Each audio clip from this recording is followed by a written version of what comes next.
আপনার কি মনে পড়ে আপনি লাস্ট কবে মানে মানে শেষ কবে আপনি ইসলামিক কোনো নিয়ম কানুন মেনে কোনো কাজ করছেন, অর্থাৎ ইসলামের কোনো বিধিবিধান মেনে চলছেন, আপনি শেষ কবে এটা আপনার আপনার জীবনে? ইসলামিক বিধিবিধান বলতে তাহলে আপনি কি বোঝাচ্ছেন? নামাজ পড়া, মানে রোজা রাখা ইসলাম, এগুলা? হ্যাঁ হ্যাঁ, এটাই বলা যায়।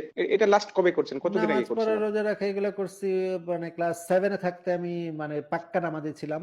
পাক্কা আচ্ছা রোজা আচ্ছা। রাখতাম। সাচ্চা জি জি। মুসলমান ছিলাম এবং নবীর জন্য জীবন দিতে বাইরে ছিলাম। কয়েকবার বাইরে ছিলাম নবীর জন্য জীবন দিব, হ্যাঁ? নবীর প্রেমে জি। এতই মাতোয়ারা ছিলাম, কাঁদতাম। বাসায় বসে, বসে নবীর প্রেমে কাঁদতাম, রাত্রেবেলা। এত এতই পাগল ছিলাম। তখন আমি জানতাম যে আমার নবী ছিল মানবতাবাদী নবী, হ্যাঁ? মানবতার সেবায় নিজের জীবনকে উৎসর্গ করেছে। আমার নবী এত ভালো যে একটা ইহুদি বুড়ির গল্প পড়তাম। যে ইহুদি বুড়ি রাস্তায় কাঁটা বিছায় রাখতো। তারপরে একদিন দেখে নবী কাঁটা নাই। গেছে সেই ইহুদি বুড়ির বাসায় গিয়া দেখে যে ইহুদি বুড়ি অসুস্থ। তারপরে গিয়া ইহুদি বুড়ির সেবার যত্ন করলো। ইহুদি বুড়ি দেখলো যে আহা! কত মানবিক নবী। সে বেটি মানে মানে সেই মহিলা আরকি ইসলাম ধর্ম গ্রহণ করে নিল। মহানবীর হুম, মহানুভবতা দীক্ষা।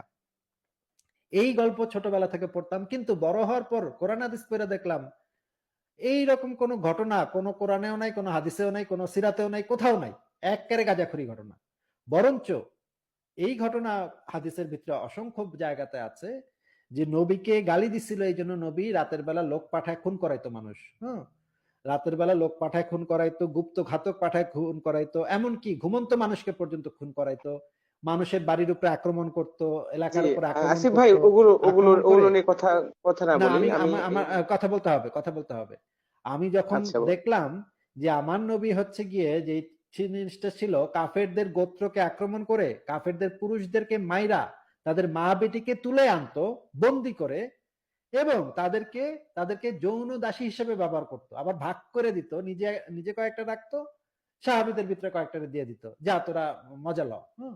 এবং সাহাবীরা সেই বন্দী নারীদেরকে যেই মেয়েদের বাপ মাকে এইমাত্র মারা হয়েছে, বাবাকে, ভাইকে, স্বামীকে একটু আগে মারছেন নবী মোহাম্মদের সৈন্যবাহিনী, সেই সমস্ত মেয়েদেরকে নিয়ে ইদ্যতের পরে আপনার যে আমাদের যে নবী তার সাহাবীরা বিছনায় তুলতো তাদেরকে নিয়ে। তাদেরকে এটা নিয়ে কি ওই যে, যৌন লীলাতে আপনি কি ওই যে বনি বনি কুরাইজা গোত্র ওটা নিয়ে কথা বলছেন কি আপনি? এটা কি এই এই ঘটনা বিষয় নাকি? অনেকগুলা গোত্রের সাথে ঘটানো ও হয়েছে। আচ্ছা আচ্ছা ভাই, শোনেন আমি। বনু মুস্তালিক থেকে শুরু করে অনেকগুলা গোত্রের সাথে এই ঘটনা ঘটানো হয়েছে। হ্যাঁ? আমি জি জি। আপনি যদি দলিল লাগে, যখনই ভাই দলিল আমি। যে জিনিসটা একটু কথাটা শুনে নেন। আমার কথাতে কোনো জায়গাতে যদি আপনার মনে হয় যে এই কথাটা আসিফ মহিউদ্দিন মিথ্যা বলতেছে বা এটা দলিল ছাড়া কথা বলতেছে, হ্যাঁ? রেফারেন্স নাই, এগুলার কোনো দলিল নাই। তাহলে আপনি আমার কাছে দলিল চাইতে পারেন। আমি আপনাকে দলিল দেখাবো, কোনো সমস্যা নেই। কিন্তু আমার কথাগুলা আপনি শুনে নেন।